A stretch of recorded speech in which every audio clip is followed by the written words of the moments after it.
పట్టుపగిలే ration బియ్యం అక్రమంగా తరలింపు. ఐచర్ వాహనంలో పట్టపగిలే అక్రమంగా రేషన్ బియ్యం మిల్లుకు తరలించనుండగా ఆపిన వారిపై దౌర్జన్యం. మమ్మల్ని ఎవరు ఏం చేయలేరు అంటూ భయపెట్టి జారుకున్న వైనం. కావలి పట్టణంలో అక్రమ రేషన్ బియ్యం దందా జోరుగా కొనసాగుతుంది.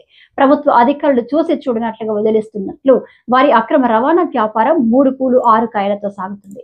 మమ్మల్ని ఆపేదెవరు, మమ్మల్ని అడిగేదెవరు అంటూ రేషన్ మాఫియా రెచ్చిపోతున్నారు. గురువారం సాయంత్రం ఐచర్ వాహనంలో అక్రమ రేషన్ బియ్యం తరలించగా కొంతమంది అడ్డుకొని ప్రశ్నించగా, దీంతో రేషన్ మాఫియా మా పేర్లు సైతం చెబుతాము, మీకు ఇష్టమైనట్లు చేసుకోండి అంటూ బెదిరింపు ధోరణిలో మాట్లాడడంతో పాటు వెహికల్ తోనైనా సరే తొక్కిస్తామంటూ ఆగ్రహంగా మాట్లాడడం కావలి పట్టణంలో కొంతమేర భయాందోళన వ్యక్తమయ్యాయి. రేషన్ అక్రమంగా తరలించేది ఎవరు అనగా నేనే అంటూ బిజ్జం ఉదయ్ భాస్కర్ రెడ్డి అని ఏమైనా చేసుకో అంటూ ఆగ్రహంగా బెదిరించడం జరిగింది. అధికారుల పాలకులు నిర్లక్ష్యంగా వ్యవహరించడంతో రేషన్ మాఫియా కావలి పట్టణంలో యథేచ్ఛగా తమ దందాలకు పాల్పడుతున్నారు. మేమే తరలిస్తున్నామంటూ మా ఇష్టం అంటూ చెబుతున్నారంటే దీని వెనుక ఎవరెవరున్నారు అంటే అర్థమవుతున్నట్లు తెలుస్తుంది.